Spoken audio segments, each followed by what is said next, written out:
Hello दोस्तों, तो ये हमारा यूपी प्लस का जीएस का पेपर है। इससे पहले मैंने कई सारे जीएस के पेपर कराए हैं। अगर आपने वो वाली वीडियो नहीं देखी है तो आप वो भी जाके देख सकते हैं। तो हमारा पहला प्रश्न है, उत्तर प्रदेश में राज्यसभा में कितने सदस्य निर्वाचित किए होते हैं राज्यसभा में? तो इसका जो राइट आंसर है वो है 31 जो सदस्य हैं वो निर्वाचित होते हैं। तो अब है हमारा अगला प्रश्न। तो दूसरा प्रश्न है हमारा, जेके मंदिर कहाँ स्थित है? जो जेके मंदिर है वो कहाँ स्थित है? तो जो जेके मंदिर है वो कानपुर में स्थित है। तो अब है तीसरा प्रश्न है हमारा, जीएसटी के तहत निम्नलिखित में से कौन सा कर केंद्रीय स्तर का कर है? तो जो सेवा कर है वो केंद्रीय स्तरीय का कर है ये। तो चौथा प्रश्न है हमारा, भारत में नक्सलवाद का प्रारंभ किस राज्य से हुआ है? तो इसका जो राइट आंसर है वो है पश्चिम बंगाल से। जो नक्सलवाद का प्रारंभ है वो पश्चिम बंगाल से हुआ है। तो पांचवा प्रश्न है हमारा, पुलिस थाने का कार्यालय लिपिक, रिकॉर्ड कीपर और लेखपाल कौन होता है? जो पुलिस थाने का लिपिक, रिकॉर्ड कीपर और लेखपाल कौन होता है? तो वो होता है जो हेड कांस्टेबल होता है, वो लिपिक और रिकॉर्ड कीपर होता है। इसको लेखपाल भी कहते हैं जो पुलिस की भाषा में। तो छठा प्रश्न है हमारा, भारत के किस राज्य में प्रत्यावर्ती मानसून का अधिक प्रभाव होता है? तो जो तमिलनाडु है उसमें जो प्रत्यावर्ती मानसून आता है उसका अधिक प्रभाव तमिलनाडु में देखा जाता है। तो सातवां प्रश्न है हमारा, सोडियम कार्बोनेट का व्यापारिक नाम क्या है? तो जो सोडियम कार्बोनेट है उसका व्यापारिक नाम है धोने का सोडा। तो इसको जो सोडियम कार्बोनेट को हम धोने का सोडे के नाम से भी जानते हैं। तो आठवां प्रश्न है हमारा, अमेरिका की खोज किसने की थी? जो अमेरिका की खोज थी वो कोलंबस ने की थी। तो अगला प्रश्न है हमारा, आठवां है, रक्त परिवहन तंत्र की खोज किसने की थी? जो रक्त परिवहन तंत्र की खोज ये विलियम हार्वे ने की थी। तो नौवां प्रश्न है हमारा, 1857 में कुंवर सिंह किस स्थान पर विद्रोह किया था? जो कुंवर सिंह थे वो किस स्थान से संबंधित थे? तो ये बिहार से संबंधित थे।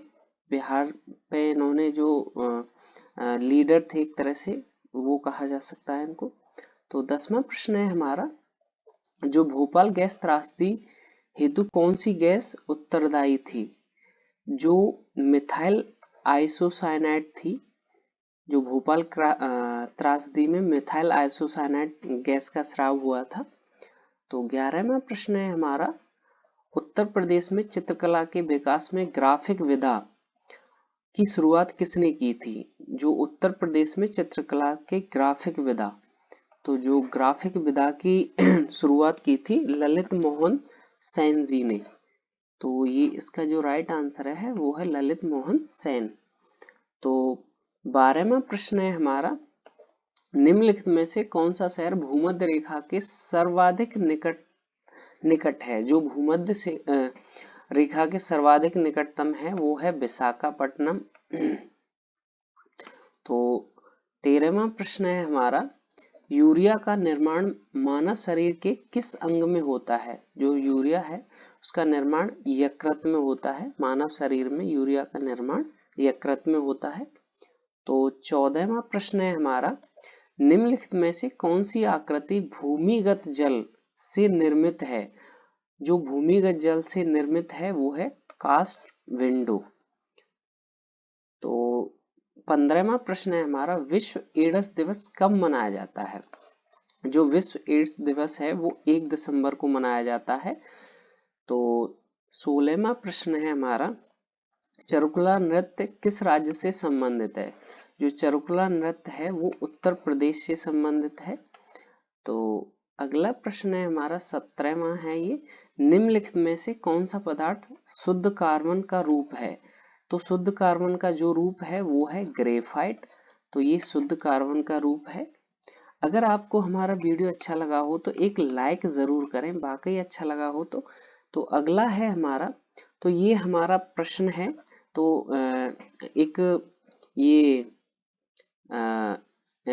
रंजू यादव जी थे, इन्होंने प्रश्न पूछा था सर, क्वेश्चन नंबर 6 और 9 नंबर का एक बार फिर से बता दीजिएगा अगली क्लास में। तो इन्होंने पूछा था, तो ये था हमारा प्रश्न था, पुलिस अधिनियम की किस धारा के अंतर्गत किसी जिले में कुछ शर्तों पर अतिरिक्त पुलिस बल उपलब्ध कराया जा सकता है।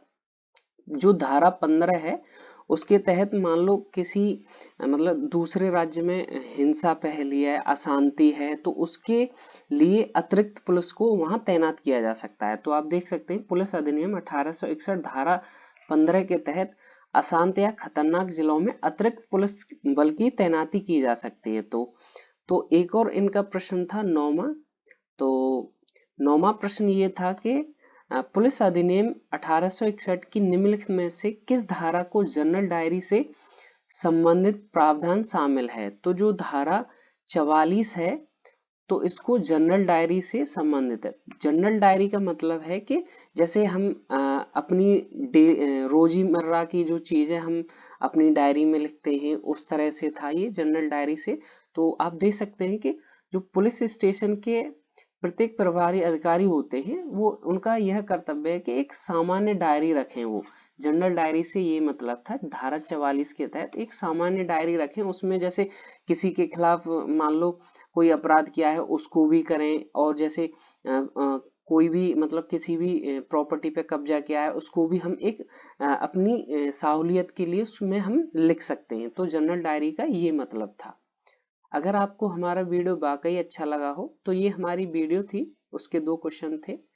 तो ये रंजू यादव जी थे, इन्होंने पूछा था। अगर आपको हमारा वीडियो वाकई अच्छा लगा हो तो एक लाइक जरूर करके जाएं, और चैनल को आपने सब्सक्राइब नहीं किया तो सब्सक्राइब करें।